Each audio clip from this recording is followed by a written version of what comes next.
So how this all started is maybe we could just talk about that, and then we can Yeah. talk about you or whatever. This is like pretty chill. I try not to make it like I don't want to make it into a big deal because that's not who I am, and I think that's not the nature of what we actually do as well.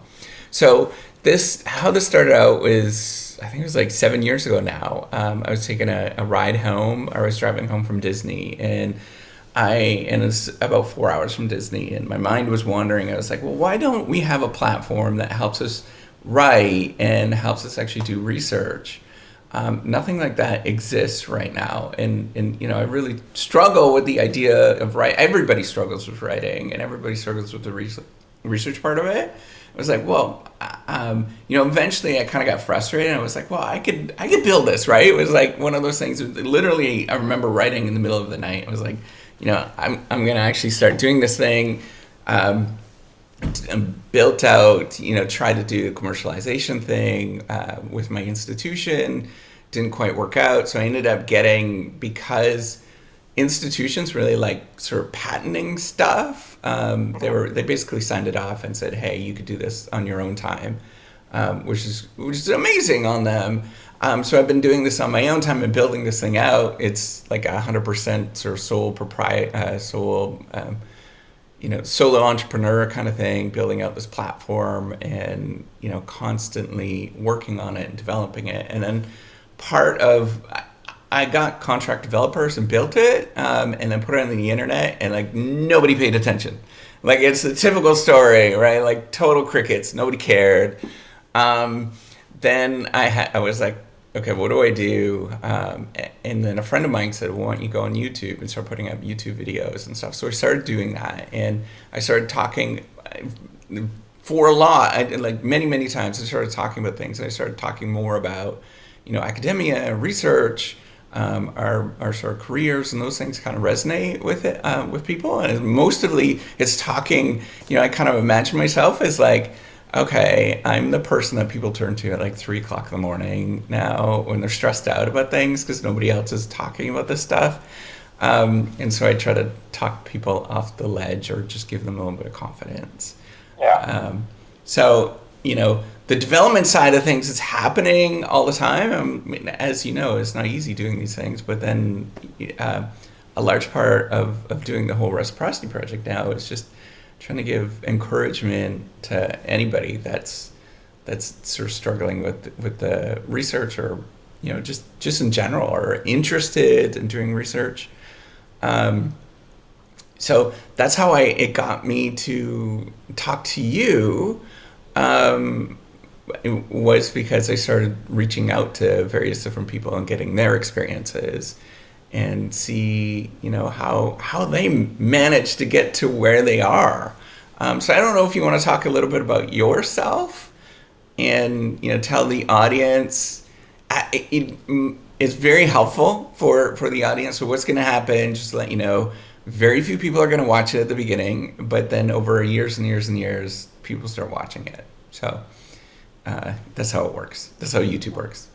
Well, I hope anything I say will be helpful to somebody. At some point, it'd be very nice. I think you're right. I think this is a job, a career, kind of a process that it's very isolating at times, and so people aren't sure where to turn to. And so, the extent that they can, see other people are having the same or have had the same experiences as them, I think, probably will resonate with someone.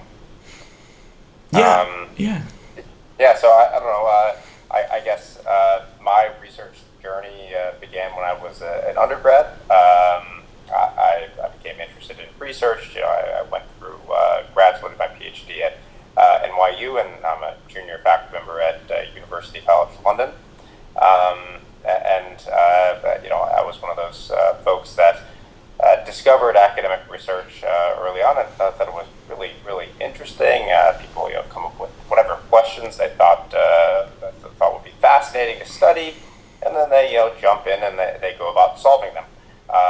Of course, along the way, I've learned that the process is much more complex than that, and solving a problem is often just one piece piece of the puzzle. It's sometimes the biggest part of what we do is try to solve what is the question.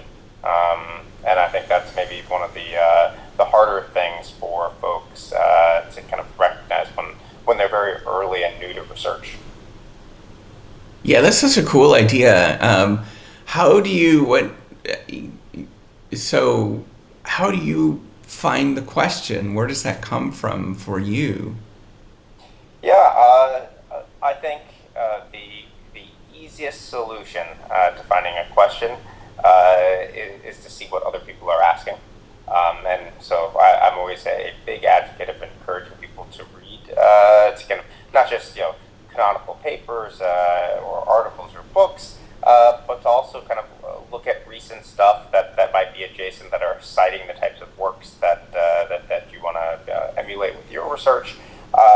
See what types of questions they're asking, and there, even if it's not exactly what you're thinking you'd want to do, or kind of as exciting in that domain, but to see how they kind of structure a question based on a big topic. I'm a believer in a notebook that just has lists of things that, no constraints whatsoever. This is what I would study next, and so I've got plenty of pages of things that probably are beyond the scope of what I'll ever accomplish. But there are things that I know they caught my attention once, and if I ever have a lull, or I feel like I've hit some sort of writer's block, I can always turn to that and say, hey, this can re-inspire me just like it did the first time. So, is it you just get all of your inspiration just from reading, or yeah, So, primarily? and not just reading academic work, Okay. or articles that are kind of new. I read widely, both news, literature. I read a lot of history, and so sometimes you see and make connections with things that are just very much unrelated to what you had started working on. Yeah, of course, they're talking to people is always a great tool. Getting feedback, I mean, getting early feedback on ideas sometimes sends you off, maybe in an uncertain direction to a much more certain one on what's interesting, what's exciting, what might a next step be. Okay, so I have a couple of thoughts when you're, but so this is, I was thinking about, when you're reading news or reading just broadly, in my head, I feel a lot of guilt, and I feel like I should be doing like real work. This is not working. How do you manage that? Policy. I think it's very dangerous and I think we're all somewhat guilty of this, but guilty of guilting ourselves into thinking if we're not there immediately writing something that is a very concrete research thing, that we're not somehow doing research. Sometimes I will take a break, be like, things are not moving along. Let me take 20 minutes, and I'll think about, get a newspaper. I will try to clear my head with other things, see what I might be missing. It's very easy to be caught up in a very narrow world when you're doing research, because it is about, threading a very, very fine needle. But at the end of the day, our inspiration might not just come from the things that we have on the page in front of us, and so looking more broadly is healthy. And I always encourage people to do the types of things that are going to be healthy for them, and if they're healthy and happy, they'll be more productive. Yeah, yeah. So the what is that? What does your day to day look like? So you've done okay over the course of it looks like several years now.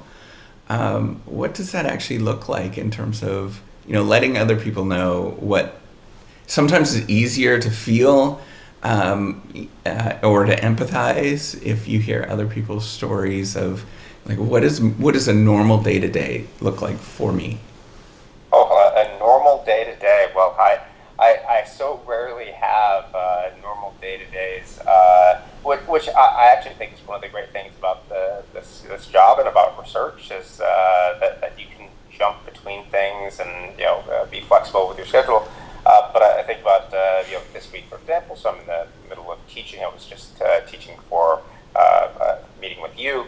By morning, I get up, I do some preparation for my teaching, go to class, teach for a few hours, and then on my way back, I stop at a cafe. I have a copy of The Economist with me that I get to learn. I'm always behind on reading. One of those places where I feel guilty that I'm not reading enough once I realize, I paid for a subscription to this, and I only make it halfway through every week before the next issue is delivered. But I'll go there. I'll read a few pages of that. Check my email. Say okay. I'm good there. I like to. I usually work with paper and pen, so I've got a copy of my latest draft of a paper. And I am still in the process of going through the introduction section, and just I read it over with fresh eyes today. After yesterday, I said, all right, it needs some work, and I saw a couple areas in which I want to fix. I'm not sure what the solution is yet, but I've highlighted those, and later this evening, I'll probably jump back to that and see can I make some progress. In the meantime, it's when I feel productive on a project, I jump right into it. Otherwise, I'm looking for inspiration or accomplishing different tasks that might be on my plate. Mm-hmm, mm-hmm. Did I hear you right? You still use paper and pen? Almost always paper and pen, and this is it's funny. I obviously I'll type it up at certain points, but in between drafts, I take a physical paper with me, and that way, one, I'm not distracted by a computer. If I do like to work at cafes, I'm not distracted by a computer, and two, I feel like it's easier for me to make broader notes. I don't feel as constrained by the screen. I've got things in the margin, highlights, things I cross out, change what I've crossed out, and I am certain that I feel better this way, working like that. But I know others definitely feel more comfortable, with a computer. That's super cool. No, it's well, I remember it's just years ago doing that, right? But and I also remember being it's a lot more freeing in a lot of ways. It makes it easy to jump to different places. You just take out, especially if you're. I think a lot of research then is writing up our findings. Yeah. And just seeing that in isolation, being able to sit, when I take the train to work, sit in there, don't have to worry about opening a computer or laptop, opening up the right file. I just pull out my briefcase, the actual paper, and I go right to the paragraph I'm thinking about. You must be the only person in the coffee shop that actually has that, right? Everybody else is looking at you. It's awesome. It's very cool. Hey, tell me about this experience of you moving overseas. So first of all, we didn't really talk about what your research interests are. And then it would be interesting to hear your experiences of moving overseas and where you're from, and how this basically started and ending up in London. Yeah, no. Broadly, I'm interested in strategic management, particularly in how forces outside the boundaries of transactions affect the beliefs and behaviors of exchange partners. And so, we can think about a variety of different research. I have a paper that just came out looking at the effect of technology access on subsequent innovation. Another paper looked at when restaurant ratings went online, what happened to firm performance. Both of those kind of fit in that domain, and it's stuff that I really enjoy thinking about. I had been in New York City for the last 6 years, and then I decided to take this position at University College London, and it was 2021 when I started, so it had been pandemic time, and so things had been unusual everywhere, but I packed up my stuff and flew to London, and it's really been a fascinating experience. I had taken for granted so many of the things about life in New York, that it would be the same at every big city, but it's been an adventure in a lot of ways. Just the nuances of even very similar cultures, but just their own nuances. Learning a new city, making new friends. I love my colleagues at UCL, and so I've really had a great experience in developing my work, in part because I'm really happy about the people that are have been supporting me since being here. Yeah. And of course, as an American, living in Europe is a lot of fun too, because it's not just where you're living, but it's a short train ride or flight to a bunch of other countries that are also very distinct, have such big characters. And you can, I'll tell you, I get a lot of inspiration from traveling, and so having a quick escape somewhere else when I've got writer's block it goes a long way. So you've been doing a lot of exploring, basically. Yeah. Definitely. Yeah, that's very cool. Have you gone? Did you live? Did you travel abroad as a high school student, or? So unfortunately, I never studied abroad like while I was in high school or college. I did a bunch of traveling, and so I knew I loved the idea of living overseas. I wasn't sure about the pragmatics of it, and I thought, it probably would never really happen to me. But how cool would it be to someday live in, a different country and just kind of get that experience? And then, it turned out to all work out in the end. Yeah, that's it's kind of cool, right? To have that ability to move around and stuff. How did you get into graduate school? Because I saw that are you from Arizona, and then you moved to the big city? I guess everybody in America calls it the city, right? Yeah. No, so I did my undergrad at the University of Arizona, which is where I discovered I was interested in research, and very much a story of serendipity. I was had an economics course, and I'd done well in the course, and I got approached at the end and asked would I be interested in being a research assistant. They're doing a project, and so curious what this is. I needed a job, and so this was like, well, it's fallen right in my lap. I might as well see how it is. And at first, I approached it very instrumentally and thinking, okay, I'm just gonna do this for a year, and maybe I'll do something else that's a better fit later. And part of learning about what they were doing and not just my particular task, I found it very very exciting, very insightful, and thinking about big problems. And I thought, wow, what a cool thing to be doing research for a career. How could I possibly ever do that?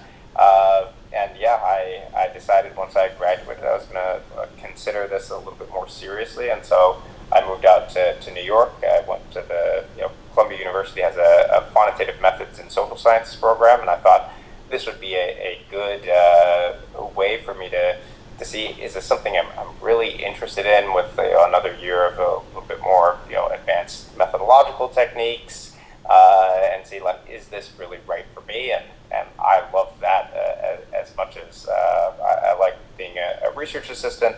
And so I said, okay, it's time to jump into a PhD when that becomes available. And so I moved down to NYU and finished my PhD there.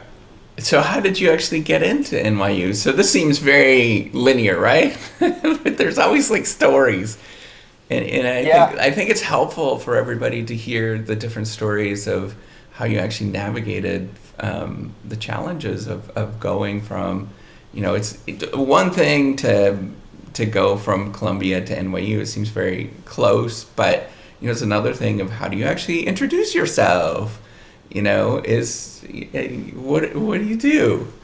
So no, this is very much a story of luck and good fortune, in the sense that I didn't know that much about strategic management as a field before applying for the PhD. PhD program, and I guess maybe even more than luck and good fortune, it's about good mentorship and taking the advice of people that know more than you and care about what you're working on. And so my thesis advisor at Columbia, David Stark, knew what I was interested in because he had been supervising my master's thesis. And when I told him that I was still planning to do a PhD program, go to a PhD program, he really went through a list of places that might be interesting. He said, well, what type of department? And so we'd go through, and he said, I really think you'd be happy in some of these management groups that have a good balance between strategic management and organization theory in the same place. And at the time, of course, I didn't know the nuances of what those two fields were like. But I said, well, if he thinks this is a good idea and certainly knows a lot more about this than I do, I should at least look more into it. And the more I read about it, the more I thought, wow, that was actually a very, very helpful suggestion. And so I sent in an application. I'd never actually been down to the NYU campus. I went over to visit, and it just all worked out from there. And then, of course, being there and getting to know more and more over time. Part of it maybe is the story I tell myself, but I think part of it is very much true that this was something a space that I found to be interesting. It's a type of research I find interesting, and I really feel fortunate to have been guided in that direction. Does it ever feel like you know what you're doing when you're doing this? Like, so I think if you feel completely comfortable and you know what you're doing, you're probably not pushing the boundary far enough. And so no, I never feel completely comfortable with the paper. I feel like there's so much new and interesting stuff that comes out all the time. There's so much you could possibly read that there's going to be always this level of uncertainty. Has someone else done something like this before? Am I doing this the best way I could? Is there maybe a different approach that might be better? But I don't think that should discourage people, because part of the story is that once you put your work out there and you've got something on paper, people can give you feedback, and collectively, I think we kind of progress in the healthy direction. Mm-hmm. Yeah, no, I was just thinking about it. It's interesting, right? Because you kept saying that, it was luck or fortune, and what would you say to those people that are coming from different locations that might not have had the same sort of luck and are thinking of getting to where you are? Yeah, I think the first, kind of the first secret of this is luck is to some extent a result of you putting yourself out there. Ask questions. Like, it's fine to not know things and ask. In fact, there are plenty of things that I wish I would have asked about, but I was hesitant to, or didn't even realize that these would be pertinent. And so, first one is ask, put yourself out there, and the second one is figure out who you want to emulate, like what that, and figure out what they did and how they got there, and see, is there something that I can do with my research, with my approach to navigating this career, that would put me in a better position to follow in those footsteps. Yeah, so how do you actually find those folks, though? Because I always find it's like super difficult to. So I even I've been doing this for a long time, and I still feel very hesitant about asking or talking, and I think that's like part of what goes on with this channel is there is a lot of people that are just like I don't want to ask this. If I ask this, then they're either going to think that I'm really stupid or they're going to be mean to me. How do you? mean, you've been fortunate of maybe that's never happened to you, but to me, I'm always like, I don't know if I should say this. So I actually think that's a very, very common reaction, and I'm the same way. And like my default is the same way. I'm certain I read a paper not that long ago that made this point that we are much more hesitant to ask others in believing that they won't want to help us Yeah. than others are in wanting to give help. And so I think it's easy for us to be stuck in our view in which we're a burden when we ask questions or we want to learn more about something. But the reality is people want to be helpful in general. I mean, there are some people that probably don't want to be helpful, and that's fine, and Yeah. they'll do their own thing. But most of us want to be helpful. We want to help other people achieve their goals, and so if there's something that we can do, I think it's really only an ask away. And I know it varies. That some people are more shy than others, but I think part of this is take that leap and put yourself out there. You'll be surprised with just how generous people can be with their time and thoughtful approach to helping you. Yeah, I always think of it as a bit of a numbers game of, that there's, even if the odds are like 50-50, right? And you bump into, every other one gives you a negative reaction, then you have to like figure out how to deal with that negative reaction and process that.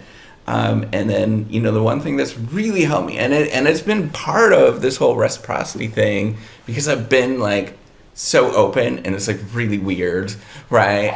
Like super weird. So I've had to be like, well, if people don't like this, that's more on them. It's not on me, right? And if you get a negative reaction, wait a minute, like maybe they're not in the right headspace, or that they're just somebody I probably just don't want to hang out with anyways, right?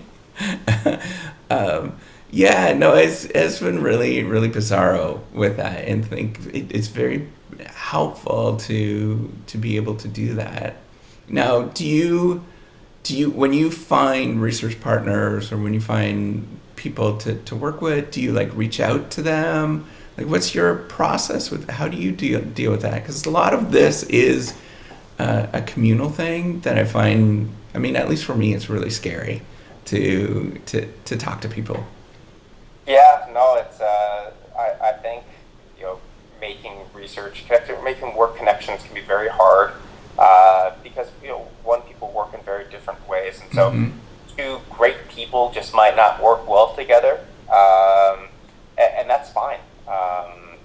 It's just there's a lot of experimentation about even how I work as an individual. Like, it might change over time. Not everyone maybe likes me with my paper or manuscript in a cafe, but I think the great thing about this job is we don't have to work with anyone either. We can explore maybe the way someone else is working turns out to be helpful for me, or I can learn something even when working with someone isn't going perfectly. And so I think that the beauty of this job is that we can create our own adventures. And so when we find ourselves that we've committed to working relationships that just aren't great, we can try to figure out ways to make them better. And when we find some that are great and they happen to work out, we try to tease out what those elements are. Yeah. That we want to replicate. And also think to ourselves, and this is something that I try to do, and I wish I wish I did it more often. But I would think, what would make me a better co-author? What would make me a better collaborator and colleague? And say, how can I change whatever it is I'm doing to be better? And sometimes that is through seeing folks that it hasn't worked out well with someone else, and maybe there are things I can change. I think always reevaluating how we contribute to these relationships is worth considering. Yeah, it's funny because I've almost become like complete opposite of that. Like I used to be like, well, I'm gonna, try to figure out the ways to that. I mean, I have a lot of like self blame and self doubt and those kind of things, right? So I'm always like, oh, it must have been something that I did, or what's wrong with me, right? And then it's in this journey of like, wait a minute, it's a communal thing. We have to figure this out, and this just didn't. And sometimes, often I think it's just like circumstance just doesn't Yeah. work out. It's just not the right time, the right place. Um, and then there's also like some constraints in time, right? Like I Right. think that's a huge thing that it requires a significant amount of time to work on these things. Hmm. Um, how do you push away that time, or how do you make time for that? Is it just being in coffee shops, or It's I think time's one of those things, especially if we can, if we have a flexibility in some of our work. Obviously, we need to be at our desk, and that if you're going to be running models or cleaning data, you might be constrained about where and how you do that. But to the extent that we can capture a little bit of time at different places throughout our day, throughout our week, when we got other things on our schedule, I always look for how can I get an extra half hour of work on something in, and then I'm a firm believer in seeing if we can block out a certain amount of time that's just dedicated to research. It's that deep thinking time where you're only have that on the agenda really gives you an opportunity to make progress in a different way than maybe the smaller time segments are. But yeah, as you pointed out, there is so much about this that this career and these kind of research projects that are circumstance or that are outside of our control, and so getting whatever we can inside our control, I think, is half the yeah, battle. yeah, yeah, absolutely. So how much, if you were to work on um, writing something, I always had been told, or I always that one of the beliefs that was sort of built into me is like, as long as you write one sentence, I mean, you could struggle for like 4 hours, right? And as long as you write one sentence, you're totally fine, or even one word, you're totally fine, right? Like that's time well spent. Um, how do you like just knock out a paper all at once, or what's the story here? I wish I could knock out a paper all at once. Yeah, yeah, I might,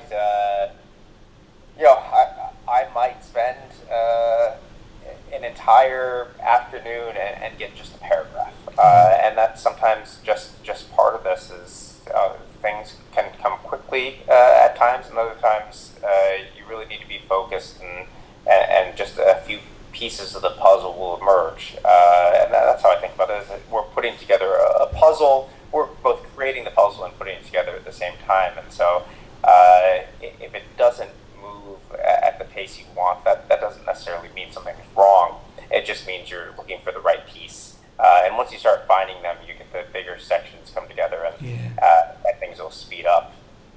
Yeah, that is very true, right? Like there is it you can there's so much like time spent struggling to find the right thing, and then once it happens, it like happens extremely quickly. But that beginning is just like you started out with talking about finding the problem. And then often you just, I mean, even when you think you have the problem, it's like elusive, right? It disappears on you.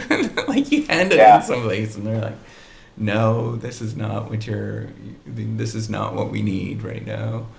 Um, so I mean, I think that's part of that's my dream with the reciprocity platform, is that it gives you feedback and helps you along the way in a behavioral way so that it feels fun, exciting. And because I think about all the number of people that are not in our situation, right? So I was fortunate. I had good mentors, and I think about like there's so many people that maybe that they're at a really good school or a good program, but they're just not fitting in for whatever reason, or the number of people that are around the world in different countries that they just can't move. Or I grew up in a little dinky town in northern Ontario. It was, I mean, it was very scary to move away, right? Like I think about all these kind of things where there's these pockets of people, which is the glorious thing with the internet.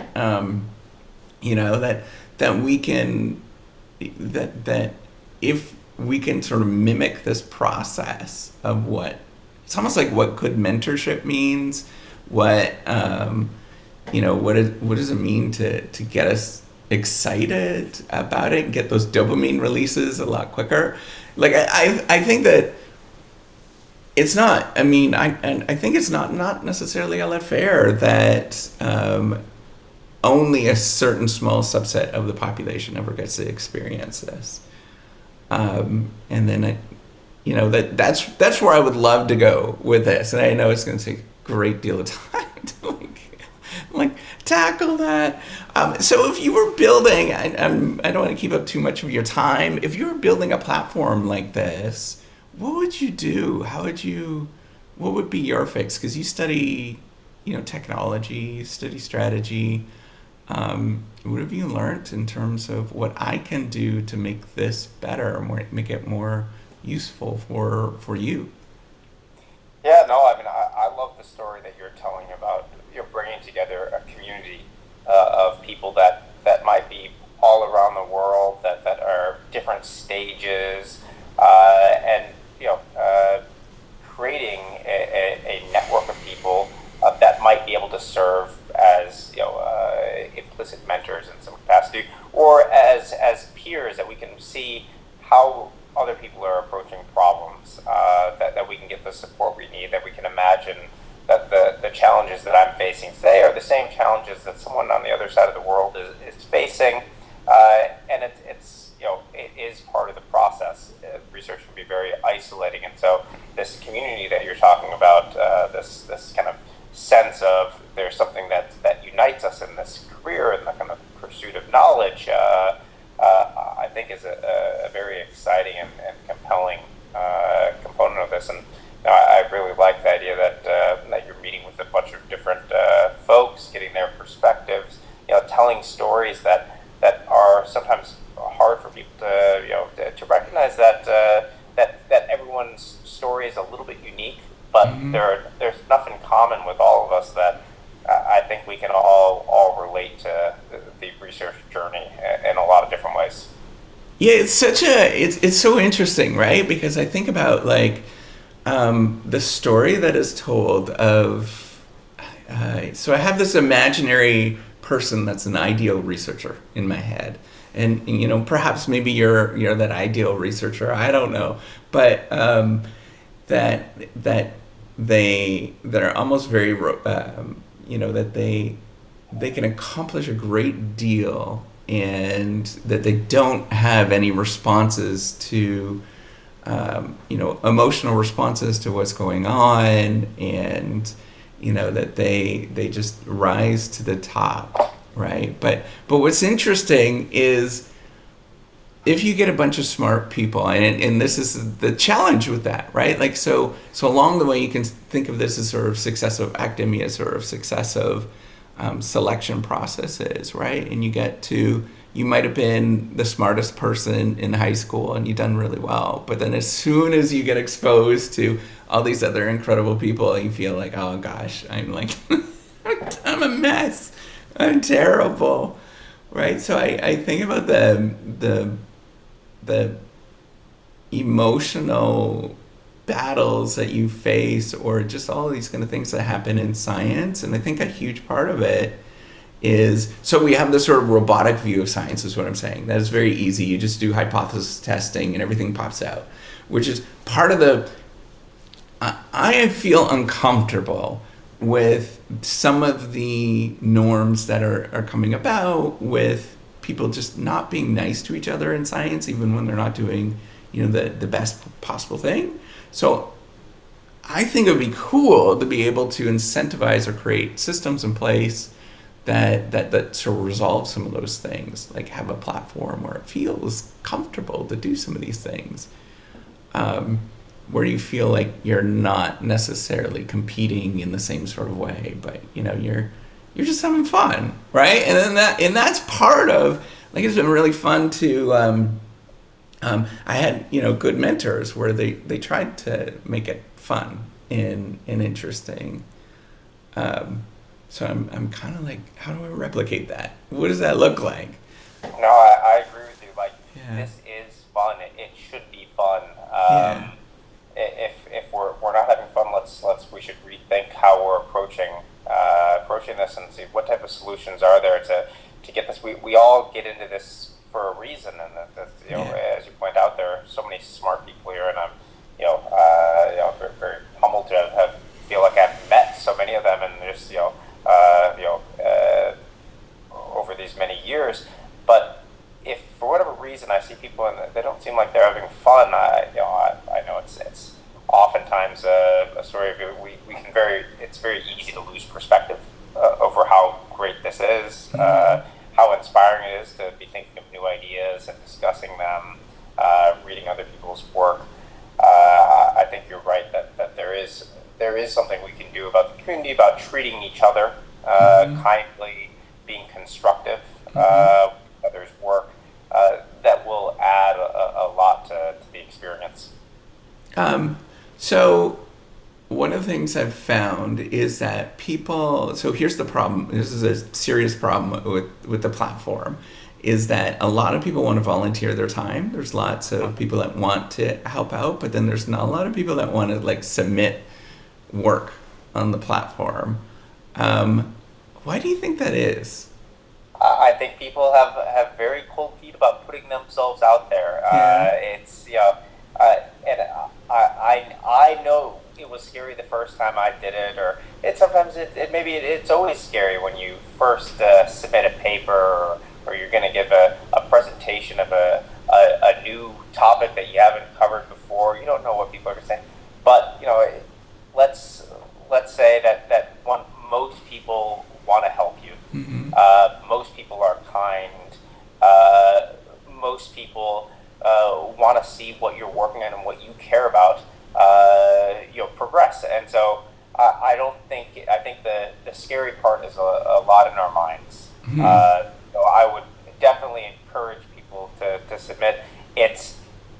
There's only upside for you if you've got a community of people that really are in it to make your work better.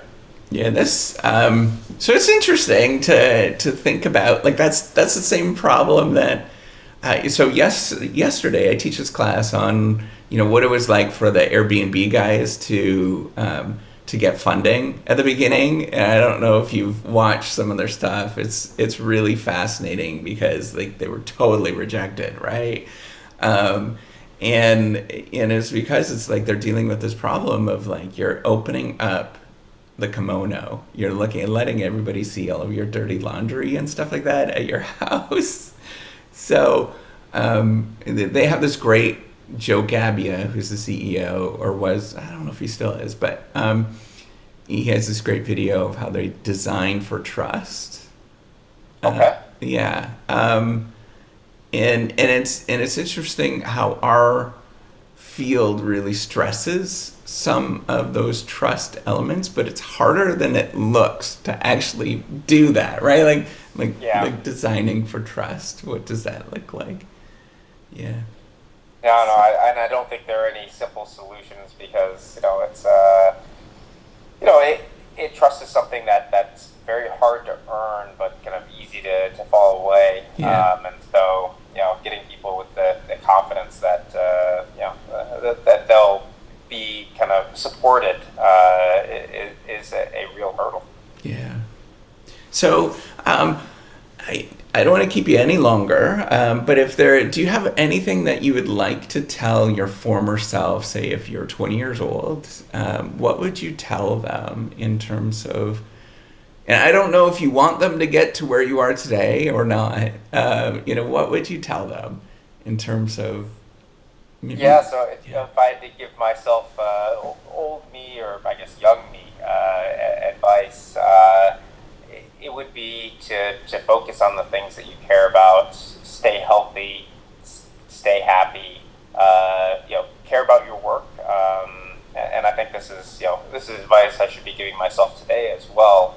It's very easy to be short-sighted in all of this, and thinking that, oh, the current thing I'm working on, or the next project is all that matters, and I should focus just on that. But life it's complex. That we all have a lot of things going on. And figure out how to stay healthy and happy, and your career will follow along as it's supposed to. I love that. You read my mind with a lot of this. So that's amazing. And I do appreciate all of the time that you spent. I'm going to send you an email after this in terms of figuring out some details. But yeah, thank you so much. It's amazing Thank you. to meet And best of wonderful luck people. with all of this. Yeah. Yeah, who knows?